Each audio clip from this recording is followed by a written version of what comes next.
നമസ്കാരം. ADM നവീൻ ബാബുവിന്റെ മരണത്തിൽ കൂടുതൽ വമ്പന്മാരുടെ പേരുകളാണ് ഓരോ ദിവസവും പുറത്തു വന്നുകൊണ്ടിരിക്കുന്നത്. ജില്ലാ പഞ്ചായത്ത് പ്രസിഡന്റായ PP ദിവ്യ അപമാനിച്ചതിലുള്ള മനപ്രയാസം മൂലം നവീൻ ബാബു ആത്മഹത്യ ചെയ്തു എന്ന നിഗമനത്തിലേക്ക് എത്താനാണ് പോലീസ് വ്യഗ്രത കാട്ടിയത്. എന്നാൽ അതിനപ്പുറം നിസ്സാരമായി കണ്ടെത്താവുന്ന തെളിവുകൾ കണ്ടില്ല എന്ന് നടിച്ചുകൊണ്ടാണ് പോലീസ് അവരുടെ അന്വേഷണം മുന്നോട്ട് നീക്കിയത്. ഇവിടെ കളക്ടർക്കും PP ദിവ്യയ്ക്കൊപ്പം തന്നെ ഈ കേസിൽ പ്രതിയാക്കപ്പെടേണ്ട ആളാണ് പ്രശാന്തൻ. പ്രശാന്തന്റെ പങ്ക് ഈ കേസിൽ എത്രത്തോളം വലുതാണ് എന്ന് നമ്മൾ ചർച്ച ചെയ്തതാണ്. നവീൻ ബാബുവിനെ കൈക്കൂലിക്കാരനാക്കി ഒതുക്കാൻ വേണ്ടി പ്രശാന്തൻ നടത്തിയ നാടകങ്ങൾക്ക് ചുക്കാൻ പിടിച്ചത് അങ്ങ് തലസ്ഥാന നഗരിയിൽ ഇരുന്നു കൊണ്ട് AKG സെന്ററിൽ നിന്നും തന്നെയായിരുന്നു എന്നതിന്റെ തെളിവുകളും പുറത്തു വന്നു കഴിഞ്ഞു. മന്ത്രി റിയാസിന്റെ ഓഫീസിനകത്തിരുന്നു കൊണ്ടാണ് മുഖ്യമന്ത്രിയുടെ പേരിൽ ഇത്തരത്തിലൊരു വ്യാജ കത്ത് തയ്യാറാക്കിയതും വ്യാജ ഒപ്പിട്ട് മരുമകൻ മന്ത്രി റിയാസിന്റെ ഓഫീസിൽ ഇരുന്നു കൊണ്ട് തന്നെയാണ് മുഖ്യമന്ത്രിയുടെ പേരിൽ ഇത്തരത്തിലൊരു വ്യാജ കത്ത് തയ്യാറാക്കിയതും വ്യാജ ഒപ്പിട്ട് പോലീസിനെയും ജനങ്ങളെയും വിഡ്ഢികളാക്കിയതും. എന്തായാലും പ്രശാന്തന്റെ ഒപ്പ് ഇവിടെ വ്യാജമാണ് എന്നും ഈ കത്ത് വ്യാജമാണ് എന്നും ഒക്കെ ഇതിനോടകം തന്നെ മനസ്സിലായ കാര്യമാണ്. പക്ഷെ ആ രീതിയിലേക്ക് അന്വേഷണം നീട്ടിക്കൊണ്ടുപോകാൻ നമ്മുടെ പോലീസ് അഥവാ അന്വേഷണ സംഘം ഇപ്പോഴും തയ്യാറാവുന്നില്ല. എന്തായാലും ഇവിടെ PP ദിവ്യ, കളക്ടർ, പ്രശാന്തൻ എന്നിവർ പ്രതികളാകുമ്പോൾ പ്രശാന്തന് വേണ്ടി ഈ വ്യാജ കത്ത് തയ്യാറാക്കിയ ബിജു കണ്ടങ്കയും അനുജനും മുഖ്യമന്ത്രിയുടെ പ്രസ് സെക്രട്ടറി മനോജും ഉൾപ്പെടെയുള്ളവരെയും ചോദ്യം ചെയ്യേണ്ടത് അനിവാര്യതയാണ്. എന്നാൽ അതിനൊന്നും തന്നെ നമ്മുടെ പോലീസ് സേന മെനക്കെടുന്നില്ല എന്ന് മാത്രം. ബിജുവിന്റെയും അനുജന്റെയും അമ്മാവനാണ് പ്രശാന്തൻ. അമ്മാവനെ രക്ഷിക്കാൻ വേണ്ടി ബിജുവും അനുജനും കൂടി കാട്ടിക്കൂട്ടിയ വിക്രിയത്തരങ്ങളാണ് ഇത്തരം വ്യാജക്കത്തിൽ ചെന്ന് അവസാനിച്ചത് എന്ന് നമുക്കറിയാം. AKG സെന്ററിലെ പ്രമുഖനായ ബിജുവിന്റെ അനുജനും മാധ്യമപ്രവർത്തകനുമായ ഇപ്പോഴത്തെ മന്ത്രി മുഹമ്മദ് റിയാസിന്റെ പേഴ്സണൽ സ്റ്റാഫ് അംഗം കൂടിയായ രതീഷ് കണ്ടകരിയും ചേർന്നാണ് തലസ്ഥാന നഗരിയിൽ പാർട്ടിയിലേറെ ആധിപത്യമുള്ള ബിജു കണ്ടകയും അദ്ദേഹത്തിന്റെ അനുജനും ചേർന്നാണ് പ്രശാന്തൻ എന്ന അമ്മാവനെ രക്ഷിക്കാൻ വേണ്ടി ഈ കണ്ട വിക്രിയത്തരങ്ങളെല്ലാം തന്നെ കാട്ടിക്കൂട്ടിയത്. ഇല്ലാത്ത ഒപ്പ് നവീൻ ബാബുവിന്റെ മരണശേഷം കെട്ടിച്ചമച്ച് വ്യാജമായ ഒപ്പുൾപ്പെടെ അതിൽ കൊടുത്തുകൊണ്ടാണ് മുഖ്യമന്ത്രിക്ക് അയച്ചതും വിജിലൻസ് അന്വേഷണം ആരംഭിച്ചു എന്ന് വരുത്തി തീർക്കാൻ ശ്രമിച്ചതും. ഇതെല്ലാം തന്നെ നിയമത്തിന്റെ കണ്ണിൽ അങ്ങേയറ്റം അക്ഷന്തവ്യമായ തെറ്റാണ്. തീർച്ചയായും നവീൻ ബാബുവിന്റെ മരണം സംബന്ധിച്ച അന്വേഷണം കൃത്യമായ രീതിയിലാണ് നീളുന്നത് എങ്കിൽ പ്രശാന്തനും കളക്ടർക്കും ദിവ്യയ്ക്കും അപ്പുറം ബിജു കണ്ടകയെയും അനുജനെയും എല്ലാം പോലീസ് ചോദ്യം ചെയ്യേണ്ടതുണ്ട്. ഇവരുടെ പട്ടിക കഴിഞ്ഞാൽ പിന്നെ അടുത്തതായി ചോദ്യം ചെയ്യേണ്ടുന്ന ഒരാളാണ് ഡ്രൈവർ ഷംസുദ്ദീൻ. നവീൻ ബാബുവിന്റെ മരണം ആദ്യം അറിഞ്ഞിരിക്കുന്നത് ഷംസുദ്ദീനാണ്. അതായത് ഷംസുദ്ദീൻ യാത്രയയപ്പ് ചടങ്ങിന് ശേഷം നവീൻ ബാബുവിനെ റെയിൽവേ സ്റ്റേഷനിലേക്ക് കൊണ്ടുപോയത് ഷംസുദ്ദീനാണ്. എന്നാൽ ഇടയ്ക്ക് വെച്ച് മുനീശ്വരൻ കോവിലിനടുത്ത് നവീൻ ബാബു ഇറങ്ങിയെന്ന് ഷംസുദ്ദീൻ പറയുന്നു. മറ്റാരെയോ കാണാനെന്ന കാരണം പറഞ്ഞുകൊണ്ടാണ് നവീൻ ബാബു അവിടെ ഇറങ്ങിയത് എന്നാണ് ഷംസുദ്ദീന്റെ മൊഴി. പക്ഷേ യാത്രയപ്പിന് ശേഷം റൂമിന്റെ താക്കോൽ പൂട്ടി ഷംസുദ്ദീനെ ഏൽപ്പിച്ച ശേഷമാണ് നവീൻ ബാബു റെയിൽവേ സ്റ്റേഷനിലേക്ക് മടങ്ങിയത്. ഇടയ്ക്ക് വെച്ച് ഇറങ്ങുന്നുണ്ടെങ്കിലും തിരിച്ച് റൂമിലേക്ക് വരുമെന്ന തരത്തിൽ ഷംസുദ്ദീനോട് നവീൻ ബാബു പറഞ്ഞിട്ടില്ല. അതുകൊണ്ട് തന്നെ ഷംസുദ്ദീന്റെ കയ്യിൽ നിന്നും ആ താക്കോൽ നവീൻ തിരികെ വാങ്ങാനുള്ള സാഹചര്യവുമില്ല. അങ്ങനെ ഒരാൾ തൊട്ടടുത്ത ദിവസം സംശയാസ്പദമായ സാഹചര്യത്തിൽ മരണപ്പെടുമ്പോൾ അഥവാ അത് ആത്മഹത്യയാണ് എന്ന് തന്നെ ഇരിക്കട്ടെ, നവീനെ തിരക്കി ചെന്ന ഷംസുദ്ദീൻ മുറി തുറന്നു കിടന്നിട്ട് പോലും അകത്ത് കയറി നോക്കാൻ തയ്യാറായില്ല. പകരം കളക്ടറുടെ ഗൺമാനെയും തൊട്ടടുത്ത ഫ്ലാറ്റിലെ എക്സിക്യൂട്ടീവ് എഞ്ചിനീയറായ ആളെയും കൂട്ടി ഇവർ 3 പേരും കൂടി ചേർന്നിട്ടാണ് ADMന്റെ വീടിനുള്ളിൽ പ്രവേശിക്കുന്നത്. അപ്പോൾ മാത്രമാണ് ADM മരണപ്പെട്ട കാര്യം അറിയുന്നത് എന്നാണ് ഷംസുദ്ദീൻ പറയുന്നത്. എന്നാൽ ADMുമായി വളരെ അടുപ്പമുണ്ടായിരുന്ന ഷംസുദ്ദീനെ പോലെ ഒരു ഡ്രൈവർ എന്തുകൊണ്ടാണ് മുറി തുറന്നു കിടന്നിട്ടും മറ്റാരെങ്കിലും വരാൻ വേണ്ടി കാത്തു നിന്നത് എന്ന ചോദ്യം ഇവിടെ വളരെ പ്രസക്തമായ ഒന്നാണ്. കാരണം സ്വാഭാവികമായും നമ്മൾ ഒരാളെ തേടി ചെല്ലുമ്പോൾ ആ വീടിന്റെ വാതിൽ തുറന്നു കിടക്കുന്നു. പക്ഷെ സ്വാഭാവികമായും നമ്മൾ ഒരാളെ തേടി ചെല്ലുമ്പോൾ ആ വീടിന്റെ വാതിൽ തുറന്നു കിടക്കുന്നു. അകത്ത് കയറാൻ സ്വാതന്ത്ര്യമുള്ളയാളാണ് ഈ ഷംസുദ്ദീൻ എന്ന് കൂടി എടുത്തു പറയേണ്ടതുണ്ട് ഇവിടെ.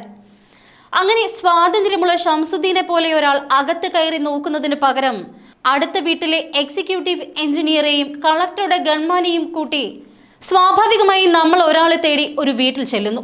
ആ വീടിന്റെ വാതിൽ തുറന്നു കിടക്കുന്നു. അതും ADMനെ പോലെ ഒരാളുടെ ഡ്രൈവർ എന്ന് പറയുമ്പോൾ ആ ADMുമായി വളരെ അടുത്ത ബന്ധം ഷംസുദ്ദീൻ ഉണ്ടായിരിക്കണം. ആ വീടിനുള്ളിൽ കയറാനുള്ള അധികാരവും ഷംസുദ്ദീൻ ഉണ്ടായിരിക്കണം. അങ്ങനെ ഒരാൾ, അതും നവീൻ ബാബുവിന്റെ ഭാര്യ വിളിച്ചു പറഞ്ഞതനുസരിച്ച്, നവീൻ ബാബു എത്തിയിട്ടില്ല എന്നറിഞ്ഞതനുസരിച്ച് നവീൻ ബാബുവിനെ തിരക്കി ആ വീട്ടിൽ ചെല്ലുമ്പോൾ ആ വീടിന്റെ വാതിൽ തുറന്നു കിടക്കുകയാണെങ്കിൽ സ്വാഭാവികമായും അയാൾ അകത്ത് കയറി നോക്കണം. പക്ഷെ അയാൾ അത് ചെയ്യുന്നതിന് പകരം കളക്ടറുടെ ഗൺമാനെയും നവീൻ ബാബുവിന്റെ അയൽവാസിയായ എക്സിക്യൂട്ടീവ് എഞ്ചിനീയറെയും കൂട്ടിയിട്ടാണ് ഈ വീടിനകത്ത് പ്രവേശിക്കുന്നത്. അപ്പോൾ മാത്രമാണ് നവീൻ ബാബു മരണപ്പെട്ട വിവരം ഇയാൾ അറിഞ്ഞത് എന്ന് പറയുന്നു. പക്ഷെ എന്തുകൊണ്ടായിരിക്കാം ഒറ്റയ്ക്ക് ആ വീടിനകത്ത് കയറി നോക്കാനുള്ള ധൈര്യം ഷംസുദ്ദീൻ ആദ്യം കാണിക്കാതിരുന്നത്? അപ്പോൾ ഷംസുദ്ദീന് നവീൻ ബാബുവിന് എന്തോ അപകടം പറ്റി എന്ന് നേരത്തെ തന്നെ അറിയാമായിരുന്നു എന്ന സംശയം ഇവിടെ ബലപ്പെടുന്നു. എന്തായാലും ഇവിടെ മരണവിവരം അറിഞ്ഞയുടൻ തന്നെ ഇവർ പോലീസിന് വിവരം അറിയിച്ചു. എന്നാൽ പോലീസ് എത്തുന്നതിന് മുൻപ് തന്നെ, അഥവാ പോലീസ് എത്തിയ ആ സമയത്തോട് അടുത്ത് തന്നെ ചില പ്രാദേശിക നേതാക്കൾ കൂടി ഇവിടെ എത്തി എന്നാണ് വിവരം. പോലീസ് എത്തി 2 മണിക്കൂറോളം കഴിഞ്ഞതിന് ശേഷം മാത്രമാണ് ഇൻക്വസ്റ്റ് നടന്നത്. ഇതിനിടയിലുള്ള ആ മണിക്കൂറുകൾ ആ പ്രാദേശിക നേതാക്കൾ ഈ വീടിനകത്ത് കടന്നു എന്നാണ് മനസ്സിലാക്കാനാവുന്നത്. അതെന്തിനായിരുന്നു എന്ന ചോദ്യത്തിന്റെ ഉത്തരം ഇപ്പോഴും വ്യക്തമല്ല. എന്നാൽ ഷംസുദ്ദീൻ അറിയിച്ചത് പ്രകാരം നവീൻ ബാബുവിന്റെ വീടിനകത്ത് കടന്ന ആ പ്രാദേശിക നേതാക്കൾ കിട്ടിയ ആ ചുരുങ്ങിയ സമയം കൊണ്ട് തെളിവുകൾ നശിപ്പിച്ചിരിക്കാനുള്ള സാധ്യത തള്ളിക്കളയാൻ കഴിയില്ല. അല്ലെങ്കിൽ പിന്നെ പോലീസിനെ അറിയിക്കേണ്ട ഒരു വിഷയത്തിന് ഈ പ്രാദേശിക നേതാക്കളെ കൂടി വിളിച്ചറിയിക്കേണ്ട എന്ത് കാര്യമായിരുന്നു ഷംസുദ്ദീൻ ഉണ്ടായിരുന്നത്? ഈ പ്രാദേശിക നേതാക്കൾക്ക് ആ വീടിനകത്ത് കയറാനുള്ള അനുമതി എന്തിനാണ് പോലീസ് കൊടുത്തത്? മാത്രമല്ല, ഈ സംഭവ സ്ഥലത്തെത്തി 2 മണിക്കൂറോളം കഴിഞ്ഞ് മാത്രമാണ് പോലീസ് ഇൻക്വസ്റ്റ് നടത്തുന്നത്. അത് കഴിഞ്ഞ് ഇങ്ങോട്ടുള്ള പോലീസിന്റെ ഓരോ സ്റ്റെപ്പും സംശയാസ്പദമാണ്. നവീൻ ബാബുവിന്റെ വീട്ടുകാരുടെ കൺസേൺ ഇല്ലാതെയാണ് ആ ബോഡി ഇൻക്വസ്റ്റ് നടത്തിയതും പോസ്റ്റ്മോർട്ടത്തിന് അയച്ചതും. പോസ്റ്റ്മോർട്ടം നടക്കുമ്പോഴും നവീന്റെ ബന്ധുക്കളോ ഉത്തരവാദിത്തപ്പെട്ട ആരെങ്കിലുമോ ഉണ്ടായിരുന്നില്ല. അവരുടെ അനുമതിയും ഉണ്ടായിരുന്നില്ല. അതും ഈ പോസ്റ്റ്മോർട്ടം നടത്താൻ കൊണ്ടുപോയ ഹോസ്പിറ്റലാണ് ഏറെ കൗതുകകരം. ഇവിടെ നവീൻ ബാബുവിനെ കൈക്കൂലിക്കാരനാക്കാൻ ശ്രമിക്കുന്ന പ്രശാന്തനും PP ദിവ്യയുടെ ഭർത്താവും ജോലി ചെയ്യുന്ന അതേ പരിയാരം മെഡിക്കൽ കോളേജിലേക്ക് തന്നെ നവീൻ ബാബുവിന്റെ ബന്ധുക്കൾ എത്തും മുൻപ് ധൃതി പിടിച്ച് എത്തിച്ച് പോസ്റ്റ്മോർട്ടം നടപടികൾ പൂർത്തിയാക്കിയത് ആരെ രക്ഷിക്കാൻ വേണ്ടിയായിരുന്നു എന്ന് അരിയാഹാരം കഴിക്കുന്നവർക്ക് മനസ്സിലാക്കാൻ കഴിയും. തെളിവ് നശിപ്പിക്കുക എന്ന ഒറ്റ ഉദ്ദേശം മാത്രമേ അവിടെയും ഉണ്ടാക്കാനിടയുള്ളൂ. ഒരു പോസ്റ്റ്മോർട്ടത്തിന് പോലുമുള്ള അവസരം കൊടുക്കാതെ നവീൻ ബാബുവിന്റെ ശരീരം ശവസംസ്കാര ചടങ്ങുകൾ നടത്തി എല്ലാ രീതിയിലും ഇവർ സുരക്ഷിതരാവുകയായിരുന്നു പ്രതികൾ. ഇവിടെ പ്രശാന്തനടക്കമുള്ള പലരുടെയും കൃത്യമായൊരു തിരക്കഥ കൂടി ഇതിന് പിന്നിലുണ്ട്.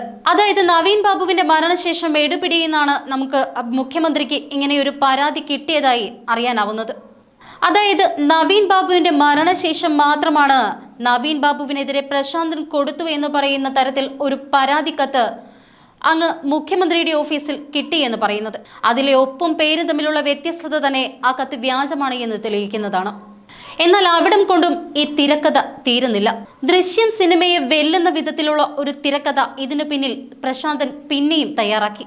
അതായത് നമ്മുടെ അനുമാനം ശരിയാണ് എങ്കിൽ കാസർഗോഡ് കണ്ണൂർ ഭൂമാഫിയകളുടെ നമ്മുടെ അനുമാനം ശരിയാണ് എങ്കിൽ കാസർഗോഡ് കണ്ണൂരുള്ള CPM നേതാക്കൾ സ്വന്തമാക്കിയ ഭൂമാഫിയ ഇടപാടുകളുടെ ഞെട്ടിക്കുന്ന വിവരങ്ങൾ നവീൻ ബാബുവിന് കിട്ടിയിട്ടുണ്ട്. ഈ തെളിവുകളുമായി സത്യസന്ധനായ ഒരു ഉദ്യോഗസ്ഥനായ നവീൻ ബാബു സ്വാഭാവികമായും വിജിലൻസിനെ സമീപിക്കും. നവീൻ ബാബു അത്തരത്തിലൊരു നീക്കം നടത്തുമെന്ന് മുൻകൂട്ടി കണ്ടുകൊണ്ടാണ് ഇവർ കണ്ണൂരിൽ നിന്നും തങ്ങളുടെ ഇഷ്ടക്കാരനായ ബിനു മോഹൻ എന്ന ഉദ്യോഗസ്ഥനെ വിജിലൻസിലേക്ക് മാറ്റിയത്. ഇവരുടെ കണക്കുകൂട്ടലുകൾ തെറ്റിയില്ല. നവീൻ ബാബു ഒരുപക്ഷെ ഈ വിജിലൻസ് ഉദ്യോഗസ്ഥനെ കാണാൻ എത്തിയിട്ടുണ്ടാകണം. ഈ തെളിവുകളെല്ലാം നവീൻ ബാബു ബിനു മോഹന് കൈമാറാനുള്ള സാഹചര്യവും തള്ളിക്കളയാനാവില്ല. അത്തരത്തിലൊരു സാഹചര്യത്തിൽ ശത്രുക്കൾ നവീൻ ബാബുവിനെ ഇല്ലായ്മ ചെയ്യാൻ തീരുമാനിക്കുകയായിരുന്നു എന്നും നമുക്ക് കരുതേണ്ടി വരും. ഇവിടെ ബിനു മോഹന്റെ അനുജൻ ബിജു മോഹൻ ആരാണ് എന്ന് കൂടി നമ്മൾ നോക്കണം. ദിവ്യയുടെ ബിനാമി സ്ഥാപനമെന്ന ആരോപണം നേരിടുന്ന കാർട്ടൺ കമ്പനിയുടെ ഡയറക്ടറാണ് ബിനു മോഹന്റെ അനുജൻ ബിജു മോഹൻ. അതുകൊണ്ട് തന്നെ ഇവരെല്ലാവരും തമ്മിലുള്ള ആ ഒരു ചങ്ങല അഥവാ ശ്രേണി അത്രമേൽ ശക്തമായിരിക്കും. അതുകൊണ്ട് തന്നെയാണ് ഇത്തരത്തിലൊരു ഓപ്പറേഷൻ നടത്തുമ്പോൾ ബിനു മോഹന് തന്നെ ഇവർ വിജിലൻസിലേക്ക് ഇവരുടെ പിണിയാളായി അയച്ചിട്ടുണ്ടാവുക. ഇതിന്റെ നിജസ്ഥിതി മനസ്സിലാക്കണമെങ്കിൽ ബിനു മോഹനും നവീൻ ബാബുവും തമ്മിൽ കൂടിക്കാഴ്ച നടന്നിട്ടുണ്ടോ എന്ന് ഉറപ്പാക്കണം. അതിന് വിജിലൻസ് ഓഫീസിലെ അടക്കം CCTV വിഷ്വലുകൾ പരിശോധിക്കണം. അങ്ങനെ ഇവർ തമ്മിൽ കണ്ടുമുട്ടിയിട്ടുണ്ട് എങ്കിൽ തീർച്ചയായും നമുക്ക് ഉറപ്പിക്കാം, ബിനു മോഹനെ പോലെ വിജിലൻസിലെ ഒരു ഉദ്യോഗസ്ഥനെ നവീൻ ബാബു കണ്ടത് ഈ ഭൂമാഫിയയുമായി ബന്ധപ്പെട്ട് തനിക്ക് ലഭിച്ച തെളിവുകൾ സമർപ്പിക്കാൻ തന്നെയായിരിക്കണം. എന്തായാലും നവീൻ ബാബുവിന്റെ മരണശേഷം ആദ്യം പറഞ്ഞത് മുഖ്യമന്ത്രിക്ക് പരാതി കൊടുത്തു എന്നാണ്. നവീൻ ബാബുവിനെതിരായി മുഖ്യമന്ത്രി പിണറായി വിജയന് പരാതി കൊടുത്തുവെന്ന്. എന്നാൽ ആ പരാതി കത്തിലെ ഒപ്പടക്കം വ്യാജമാണ് എന്ന് തെളിഞ്ഞതോടെ പുതിയൊരു കഥ കൂടി മെനയുകയാണ് ഇപ്പോൾ ഇവർ. അതായത് വിജിലൻസിന് പരാതി കൊടുത്തു എന്ന തരത്തിലേക്ക് കഥകൾ മാറ്റി എഴുതുകയാണ് ഇവർ ഇപ്പോൾ. അത്തരത്തിൽ വിജിലൻസിന് പരാതി കൊടുത്തു എന്ന കാര്യം ഇവർ സ്ഥാപിക്കുകയാണ് എങ്കിൽ ആർക്ക് പരാതി കൊടുത്തു, എപ്പോൾ, ഏത് തീയതിയിൽ പരാതി കൊടുത്തു, ഏത് വിജിലൻസ് ഓഫീസറാണ് ഇത് അന്വേഷണത്തിന് ഉത്തരവിട്ടത് എന്ന് സംബന്ധിച്ച കാര്യങ്ങൾ കൂടി അന്വേഷണ വിധേയമാക്കണം. ഇതിന് തീർച്ചയായും ഒരു CBI എൻക്വയറി തന്നെ ആവശ്യമായി വരും. സാധാരണഗതിയിൽ മുഖ്യമന്ത്രിക്ക് ഒരു പരാതി കിട്ടി അത് വിജിലൻസിന് കൈമാറിയാൽ തന്നെ 1-2 ആഴ്ചത്തെ കാലതാമസം എടുത്തതിന് ശേഷം മാത്രമേ പരാതിക്കായി ഉത്തരവിടാറുള്ളൂ. എന്നാൽ പ്രശാന്തന്റെ പരാതിയിൽ മാത്രം എങ്ങനെയാണ് വിജിലൻസ് ഇത്രയും പെട്ടെന്ന് ഒരു അന്വേഷണത്തിലേക്ക് കടന്നത് എന്നും അന്വേഷിക്കേണ്ടതുണ്ട്. എന്തായാലും നവീൻ ബാബുവിന്റെ മരണം ഓരോ ദിവസം ചെല്ലുന്തോറും പുതിയ പുതിയ കണ്ണികളിലേക്ക് നീങ്ങിക്കൊണ്ടിരിക്കുകയാണ്. പ്രശാന്തനും കളക്ടറും PP ദിവ്യയും കടന്ന് ബിജു കണ്ടക്കയും അനിയനും PM മനോജും ഇപ്പോഴിതാ ഷംസുദ്ദീനും മറ്റു ചില പ്രാദേശിക നേതാക്കളും അടക്കം ആ കണ്ണി അങ്ങനെ നീണ്ടുകൊണ്ടേയിരിക്കുന്നു. എന്നിട്ടും ഇരുട്ടിൽ തപ്പുകയാണ് കേരള പോലീസ്.